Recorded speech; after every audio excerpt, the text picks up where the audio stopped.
L'esperit de recuperació crec que és intrínsec, crec que hi ha dintre de la manera de fer nostra o de no voler buscar un llenguatge nou, sinó tenir un llenguatge nou però amb aquesta manera de reconvertir per al tema de que perquè hem d'introduir altres materials que són externs si el que ja té molt de valor i ja és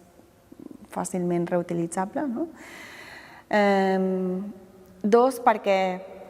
creiem que això també dona valor a nivell patrimonial, o sigui, estem parlant d'un edifici patrimonial, i tres, per un tema de circulació, de que no hi hagi una voluntat d'introduir més emissions de CO2, d'haver de crear altres materials per incorporar aquí. Si justament el més difícil és a vegades portar el material a l'obra,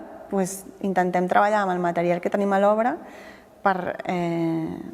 fer el màxim profit possible.